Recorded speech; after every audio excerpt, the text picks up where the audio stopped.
I'll offer to you a simple categorization of rights for you to think about. And I've divided them into 4 simple groups, and I'll just say a few words about each of them, not very much because I don't have much time. First, there are rights against interference by other people, such as rights to life and liberty, freedom of thought and religion, with correlative duties not to kill or enslave other people. And that's a slightly different idea from responsibility, the idea of duty. And the duty is really to do unto others as you would be done by. It's just the simple old golden rule. And this first category of rights is really very uncontroversial and would have been settled in most societies, at least 400 or 500 years ago. Secondly, rights of political participation, rights that ensure that individuals can participate freely in the political process. And fundamental to these is freedom of expression. Without freedom of expression, it's not possible for a people to decide whether the power entrusted to government needs to be limited or withdrawn. In addition, rights of association and assembly fulfill the same function. Thirdly, justice rights. And justice rights are things like equality before the law and rule of law concepts such as the due process I referred to earlier and an independent judiciary. And then fourthly, and perhaps most of all of these rights the subject of political disagreement, are economic rights. The generally accepted right to own and dispose of property that most countries would accept, to rights to education, healthcare, shelter, and other goods that can only be provided by positive action, by an institution of government and the effecting of taxation. And the extent to which these are matters of right as opposed to matters of good social and economic policy is highly contested.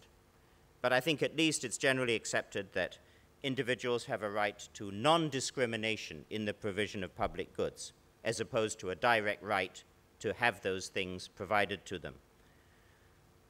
More controversially, we can consider that concept of non-discrimination in relation to the actions of private individuals. Should, for example, employers be entitled to discriminate against people who are not of their preferred race, class, sex, or sexual orientation? Some people just like to work only with guys. Should that be okay? Should non-discrimination be a matter of law, giving remedies to victims of private discrimination, or just a matter of morality and education? Peer pressure telling those who want to just work with guys that that's not terribly fair and there should be equal opportunities for people of both sexes. I'll turn now to 3 hot-button issues in Singapore, just by way of illustration. First, do individuals have a right to their own sexual orientation?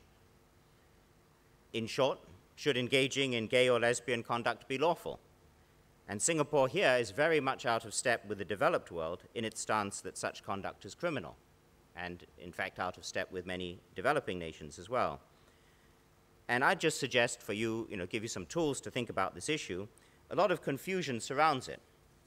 Many people, apparently smart and thoughtful people, confuse questions of morality with questions of rights and the proper purpose of the criminal law.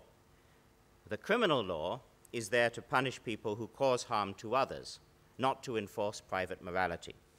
And one may well believe that it is morally wrong or against one's religion for 2 consenting adults to engage in homosexual conduct in private, but this doesn't justify criminalizing that conduct for the simple reason that it causes no harm. So that's a rights-based approach to this kind of issue. And sometimes people say, well, thinking about it, or perhaps when you look at censorship of expression, reading about it or seeing something on TV causes me offense. Isn't that a kind of harm? Well, it probably isn't really a kind of harm. That's just how you feel about it. Second issue, do murderers and drug traffickers have a human right not to be punished by death, by hanging in our case? Many societies have decided that there is such a human right, but it isn't a right, at least on the face of it, established in the 1948 Universal Declaration of Human Rights. It's something which has which societies have moved towards more recently. The idea behind that would be that nothing justifies the deliberate deprivation of life, even of a convicted murderer. But Singapore and several other countries, including the US, consider that the human right to life is protected by imposing the death penalty on those who take away the life of another. And you can see a rights-based justification for that.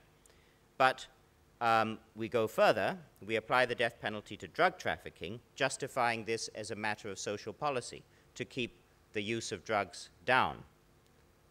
Well, that's a non-rights consideration, and you may want to think about this, whether it really works in this situation. Thirdly, Singapore's law of defamation is considered by many jurists to give insufficient protection to freedom of speech. Countries in Europe, as well as North America and Australia and New Zealand, countries like India, have all modified their law over the past 60 years to protect, to a greater or lesser extent, robust and even misguided or false criticism of political leaders. And this is considered important, remember what I said about freedom of expression earlier, to ensure democracy, to keep channels of political participation open. By contrast, in Singapore, the principal argument against this is not couched in terms of rights, but in terms of governance, effective governance. The idea being, I suppose, a fairly traditional idea, that leaders would lose respect and be unable to govern effectively in the absence of a traditional, broad, extensive law of defamation. And again, this is something for you to think about. It's a real, practical issue. I hope that in these 10 short minutes, I've offered you some tools to think about this topic, as well as raise some issues for later discussion.